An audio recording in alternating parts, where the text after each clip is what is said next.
Hello everybody, welcome to Crafty Soup. My name is Misty. Before we dive into today's video, I'd like to apologize for my mess in the background. I am moving my craft room from the basement to this spare bedroom. And if you haven't seen the process, I am documenting the process in like 5-minute chunks. So I can link you up over there if you're interested in checking that out. So today's video is the Mystery Box Make series, where I have mystery supplies from a big grab bag from Simon Says Stamped. I pull some items out of that and I make a project with it. I have no idea what's going to happen. So the first thing to do is to spin the picker wheel to decide between the big box of supplies, the pattern paper, or the stencils. Who knows what we're going to get?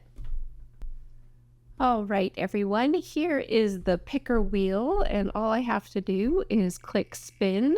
And you'll notice that I get to set how many items are on this wheel so that we get a good balance. And it looks like we're getting pattern paper for the first one. The first few times I used this picker wheel, I was getting too many of the same things. And the big box has the most items in it. So I want to make sure we have a balance of good big box stuff. And here we go. It looks like we're getting one item out of the big box. So I'm happy with that. And let's do one more spin because we always do 3 items for our Mystery Box Monday. Let's see what the item number 3 will be. Oh, no, keep going. No pattern paper. Oh, I think it made it to the big box. Yay! It's a little hard to work with just pattern paper or just stencils, so I was really hoping to get a good balance of this big box. So let's head down to my desk cam and start pulling these mystery items. So one of the nicest things about being in this space is that I can have myself on camera, including my live voice, instead of doing voiceovers, and that will make things a lot smoother on my end, and hopefully you enjoy it as well. So here are our mystery items. This is the big box. It's got random stuff in it, and oh boy, have I used some random stuff in the last couple of videos. And we've got our pattern paper here, so let's go ahead and start with the pattern paper first. Now, these aren't entirely random because I know it's all Simple Stories paper, but that means that at least I know I will like something from the box. Oh, nope, that's the stencils. Let's grab the pattern paper. All right, I am back with the pattern paper. This would have been the clue to let me know that I have the paper and not the stencils, because you can see that branding strip. I'm just going to kind of shuffle through some of these and try to pull out just one. And I'm going to start. Feel like there's 2 in here, so I'm gonna try and tuck that one back under and just pull out the one. All right, hide. All right, I have used this paper before because it's from the flea market collection, and I do really like this paper.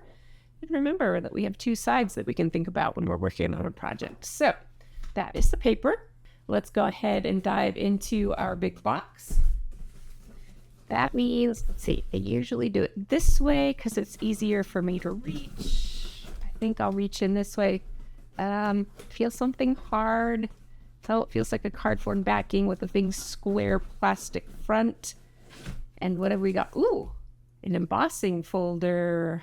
Kind of a 3D. Is it technically a 3D? Let's see. It seems like a 3D embossing folder. So you can see the pattern a little bit better there on the back. So that's a pretty good pick. Let's see what else we've got. I'm going to try and feel for a different kind of package. This one's very soft and crinkly and bendy and lumpy and bumpy. Oh, you guys. Okay, this happened to me last week as well, only the little paw print was orange instead of green. In a previous video, I had gotten some little gift bags that were snowman shaped, and then the immediate video after that, I got those same bags again, and I decided to set them aside. I'm thinking I'm going to do the same thing. If you haven't seen the video of me using this, I use this as a stamp, so I could do that again. I could try and come up with another idea, but you know what? I'm just going to set it aside. Okay, I haven't done this very much in the previous series of my mystery box videos, but this box is proving a little bit challenging, so It's my channel. I get to decide. I'm going to pull something else. Okay. Something firm. Feels like it's in the kind of a stamp pocket, a little flap. What have we got? Oh, it's a paper tray ink stamp set. Okay, balloons. So we're thinking birthday. Yep, we've got balloons and presents. It looks like there's a coordinating die, but I don't think that's going to be in here. I think this is just the stamps. I like the little pouch that has a nice Velcro tab on there. All right, I am going to take just a minute or two to think about these things and try and decide what I want to make. So give me a minute. So I don't have any immediate thoughts on what I want to do. I do like the scrapbook paper, so I'm thinking about making a layout. With the embossing folder, I have in the past cut panels that will fit inside the folder and then align those panels to create borders on a layout. So that's an option. The birthday stuff is kind of throwing me this time because I can't think of any birthday stories that I want to tell. Now, this doesn't have to be birthday because with the stars in here. Oh, and did you notice these are actually two stamp sets combined for one larger set? And I like this packaging because that makes it easier for me to store in my stamp pockets and be able to store these. This says keep drawing outside the lines, so maybe I could use the sentiment instead of the graphics or something. Happy birthday. I really like this set. It says you're a superstar. I do use that kind of saying quite a bit because my kids have been in theater a long time, so maybe I should do a theater layout, and these don't have to be balloons. I can mask off this area. If you can see it on camera, I can mask off these areas of the stars and just make some star shapes and fussy cut them out as embellishments. So that's a thought. Okay, but this paper does not read as a theater story. I can't. One of the shows my youngest did recently was set in the late 1800s. So maybe this would be kind of that vintage vibe. But a lot of her photos, she's wearing a red dress. Would red work with this plaid? Let me pull out the photos and see. Here is the playbill from the show that she was in. It's the original story behind Hello, Dolly, in case you didn't know, because I didn't know. So that's that.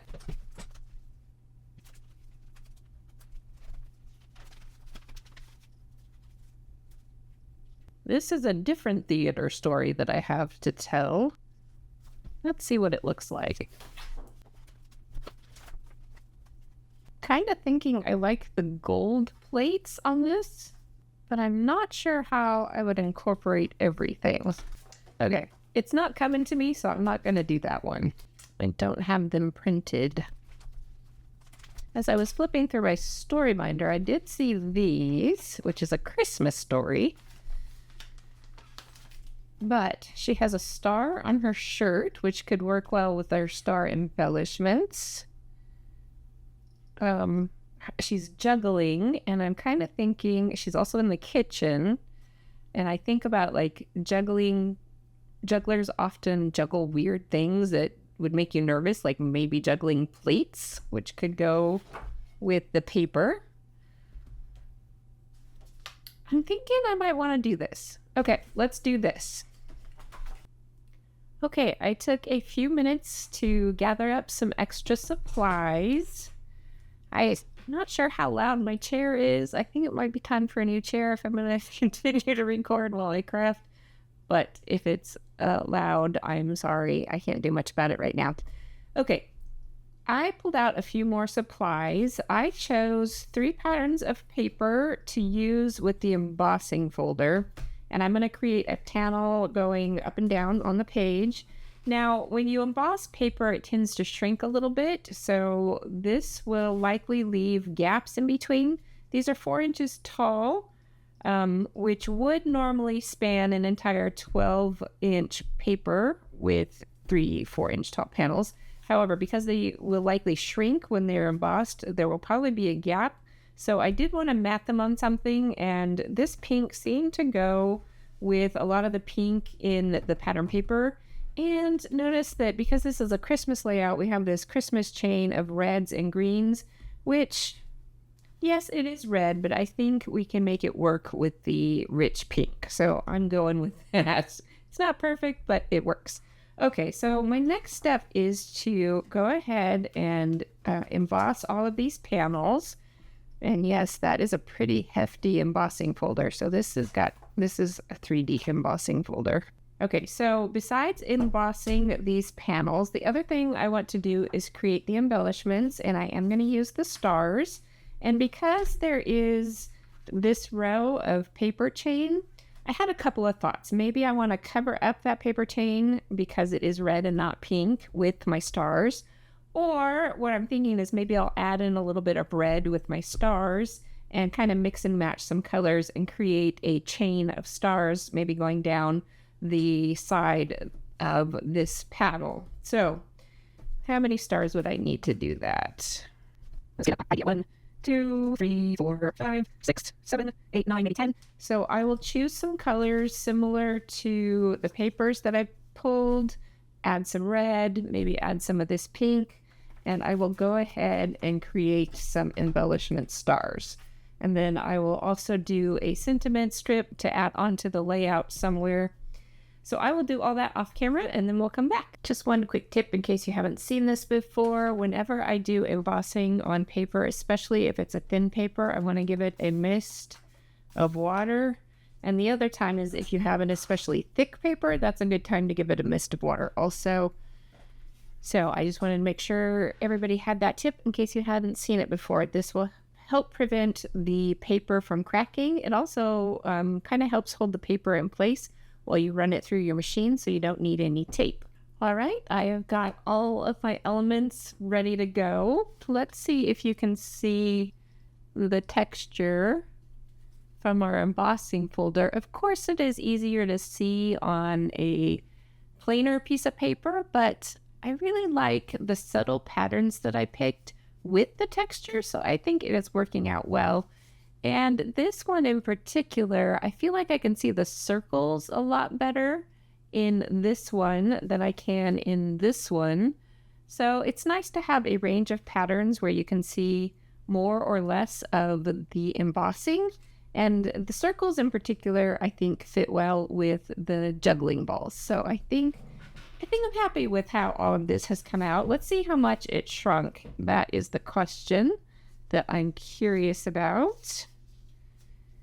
Not too much shrinkage. So I will go ahead and glue those down like that. I have got, let's see, so that is our embossing folder. I have got a whole bunch of our stars cut out. I've got some of the phrases cut out. And so that one says you are a superstar, and I stamped extra stars on the side. This one says keep drawing, I hope you can see it. Keep drawing outside the lines. And I thought that was kind of a fun phrase for this kid who loves theater and juggling and going to Ren fairs and things like that. So she is my outside of the lines kid, and I like that. So that was our stamp. Now the question is, how do I want to pull all of this together? I kind of had accidentally offset this when I was playing with it, and I like that idea just because juggling is a little bit topsy-turvy. And so I'm going to create my mat that way. I think I'm going to trim this down. Let's just make a little mark. And then, there. And I'll just trim that down.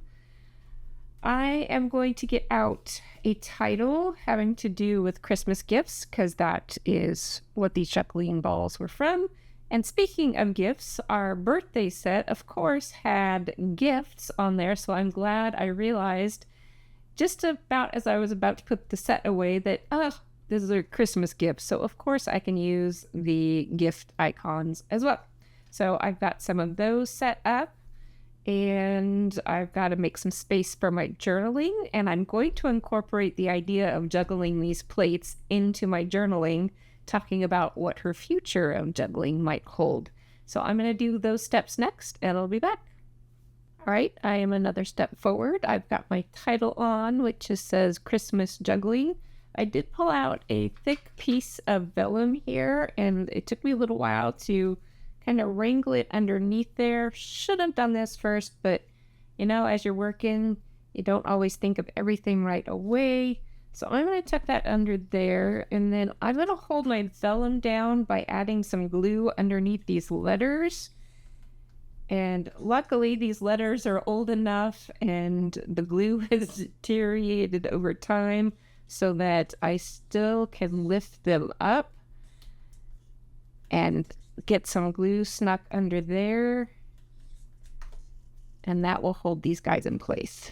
We set a block on that, give it a little pressure to help it adhere. While that's drying, we will cut that part off later. I know this is a little loose on this side, but once it's in a page protector, it should be fine. And I just wanted to mute down the plates a little bit so I can do my journaling on top of that. All right, let's go ahead and let that dry, and we'll start working on these stars. So I did play with these a little bit, and if I put them in an entire row, I was losing the trim on this side. And I want to make sure I see at least some of it so that it balances off the trim on the top and the bottom and the right edge. So I'm going to offset these stars just a little bit. And I'm trying to keep the little shiny spot on the stars in the same orientation. So I did kind of pick and choose colors already a little bit to kind of flow down so that I didn't have yellow on yellow or aqua on aqua. Some of it will not work out perfectly that way, but that was the goal anyway. Let's see. I did think I was going to put one green on top of the green, and then this is where I start getting my pieces all out of orientation. Okay. So these are kind of in groupings. Here's a grouping of 4, and that's a grouping of 4 also. Maybe I want to do... I don't want to get too much. Well, we can tuck it under there. That might be a good thing. Okay, 1, 2, 3, and then maybe if we make this one a grouping of 4, and then we'll finish off with another group of 3. So 3, 4, 3. I think that reads a little bit better. I do want to pop some of these up and leave some of them flat. I just tucked that one, so that one should be flat. So do I want to pop red up and leave yellow down? Or pop, yeah, let me pop yellow up. Okay, foam dots.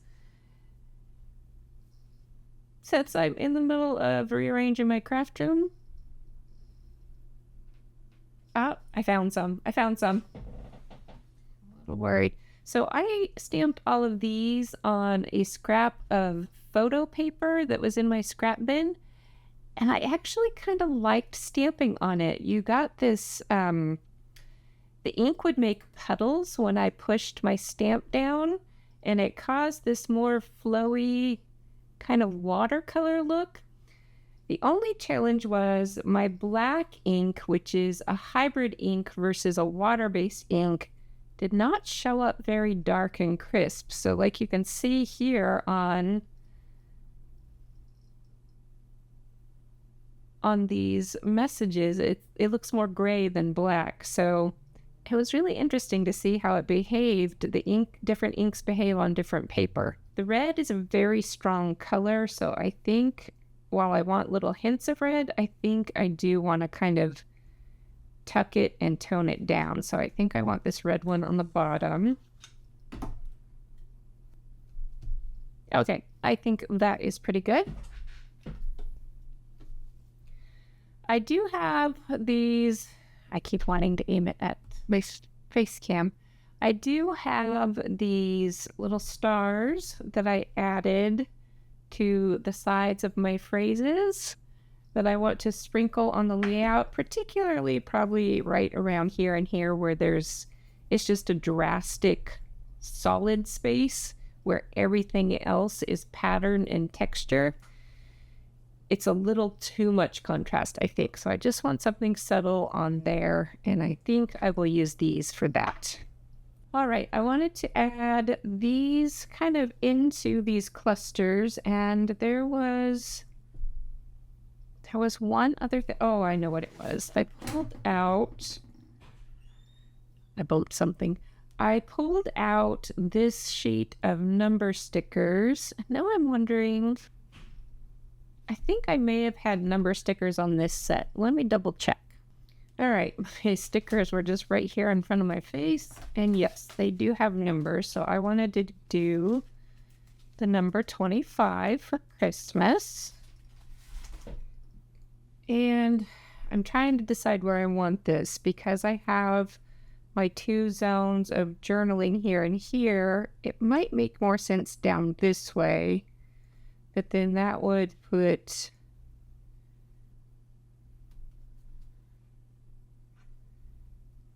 I really like this phrase right here. So then would I put my 25 over here? No, I kind of like that. Okay. This is a photo paper, which is super sticky, or will hold on to sticky super well. And so once I put this down, it's down. Because this line helps lead the eye a little bit, even though we've covered it up some, I'm going to try and place my number on that line. And it will cover up most of that color, but that's okay. All right.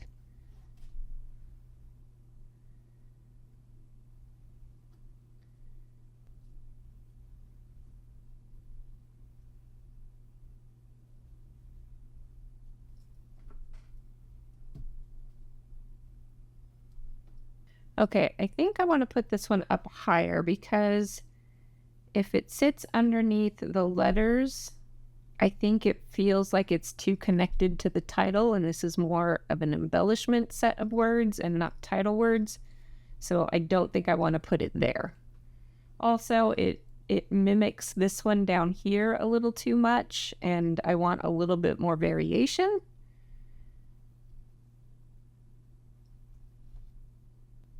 What else? Oh, I have my little gifties, so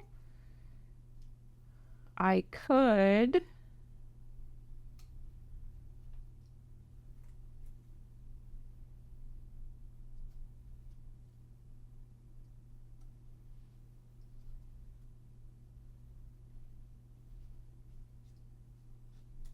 I'm just thinking.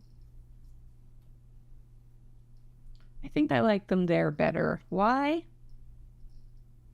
I'm not sure. I think part of it is that it helps blend in where the vellum line is, so it's not as harsh. That's part of it. It kind of is acting as punctuation to the end of my title. That's part of it. I like the grouping of 3 together instead of spread out. So I think I like it there better. I'm going to get those glued down. Let's go ahead and do this while we're still on camera. Okay, these are in different corners, but even like that, they could still smudge, so I'm going to do one at a time. I'm going to start with my biggest one. And because I know this is grayed out, I'm going to stamp off on some scratch paper, which we have at packaging. And that will give me second gen stamping, which will be less bold than first gen. Obviously, you can see the much different behavior of the black on plain cardstock versus this glossy paper. Okay, let's get this over here. And I think we'll just do a little grouping of 3 in each corner, and I think that'll help. I'll just kind of tie everything together. Oh, see, I like the fade on that one. Okay, because this is glossy paper, so it just slides everywhere. So let's try that again. Try not to get the smudges on anything. Okay. I'll clean all that stuff up later because that's smudgy. I'm going to start in the clean corner. Let's see. Now you get to hear me humming. I do tend to hum when I'm thinking. There we go. I think that looks good. I'm liking it. All right. I think that's all it needs. Just a little bit of something to help break up the solid area, and it ties it in a little bit more with the other black elements. I wish it was a little more subtle like these are, but you know, it is what it is. So I am going to set all of this stuff aside. And then let's see. I will go ahead and add these embellishments, popping up one in the middle and then put on my journaling, and then I'll come back with a clean desk and show you the very final product. All right, I am back with the very final layout. So remember, we started with an embossing folder, a set of birthday stamps, and our plate pattern paper. We ended up with a Christmas layout. So here is a final look. I did incorporate the idea of juggling plates into my journaling, so that ties what might otherwise feel like a random piece of paper into my story. And I added a few extra little stamps of stars around because when I was putting the 25 on there, I accidentally put a little apostrophe like it was the year 25 and not the day 25. So I also added December and the actual year and kind of hand doodled that into a very sloppy star. So I added some extra stars to make it feel like it fit in a little bit better. So that wraps up everything for this Mystery Box Makes video. I hope you got something useful out of it. And if you did, I would appreciate a thumbs up. Leave me a comment because I always respond and love reading all your comments. And if you know anyone who would enjoy this crazy project that I do, go ahead and share it. And if you want to stick around for future projects, go ahead and subscribe. Subscribing is totally free. It simply puts my videos into your subscription feed so you can find them easily. That's it from Crafty Soup. I hope you have an artful day.